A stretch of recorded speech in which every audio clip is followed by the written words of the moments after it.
We have figured out how to capture images through Jing, which is on the top right hand corner.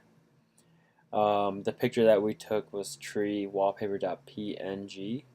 And again, one more time, just in case, we'll show you really quickly how to get an image. Click on the crosshairs, it says capture, and all you do is drag it somewhere, and then you click capture an image, and you give it a name, and then you save it, and that's it. But this video is going to be concerned with how to edit the picture that we took. And the picture that we took through Jing is treewallpaper.png. And I just clicked it on my desktop right here. And you can see the edits that we made to it. Alright, I'll click X, and let's exit Jing actually. So all you have to do is click on these gears. Click on this stop sign which says quit. It says quit Jing, yes, bye Jing. Okay, so I'm going to use an application on my laptop. It's called iphoto. I like to use it a lot. It's quite simple. It's free. It comes with the computer. Alright. For optimal image quality, iphoto needs to generate high resolution thumbnails. Okay. We'll remind that later. We'll save that for another day. And all we have to do is click all events. Okay. And then I just click, drag, and bring it into the window of iPhoto so that you see a green plus sign. Okay, and that will create a new event. And that actually imports the picture into iPhoto. So to edit it, we can go through all these options, and it's under last imports. But if we go to events, we can actually find it. It's right here, April 5th, 2015. Okay, so we click on that, double click on it, and if we click info, we can find out about the details of the picture. Okay, there's a resolution and the size and the file format, and all we have to do is click edit. Alright, and we can go through, let's go through all these options quickly, and if we click rotate, it actually rotates the picture for us.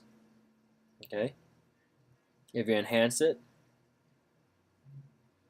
you don't see too much of it, but there's a slight difference in that it works with the saturation.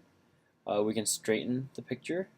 All we have to do is click straighten, and you can mess with the degree, the angle, the axis in which it turns. Okay, we'll just put it back to 0 degrees, which is quite difficult sometimes.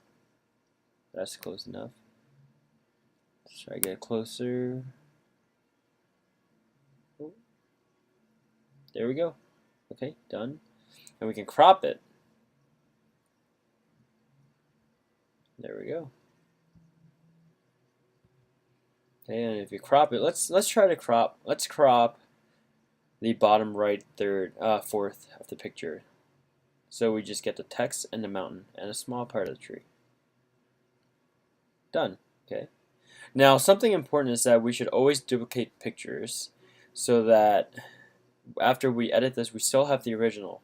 I didn't do this because I already have the original saved on my desktop, which is right here, tree wallpaper. Okay. So now that we have this to work with, we click Effects,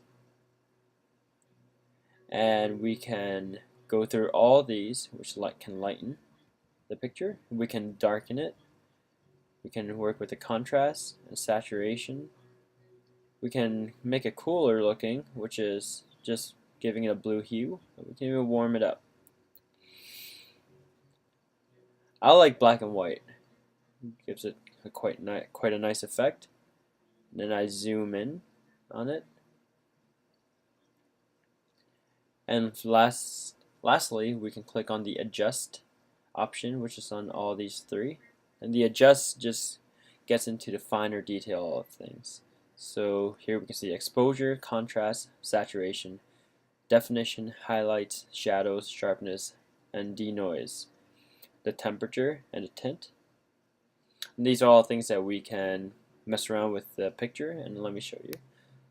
So if I click on exposure, contrast, saturation, definition, highlights, the shadow effect, which really just lightens the picture, sharpness, taking out the noise, okay, and temperature.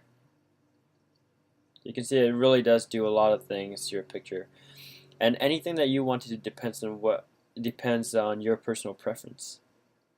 And then last but not least, the tint. Okay. And then after you're done with that, all we have to do now is click on the April 5th, 2015, or the event tab right here. When you're happy with your picture, remember to go through all your options. Alright, and there it is. And finally, we're going part 3 of the series. We're going to see how to upload it to a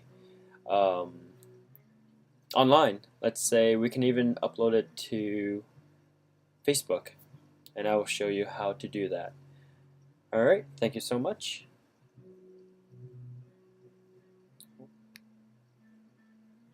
Let me just close out for you really quickly.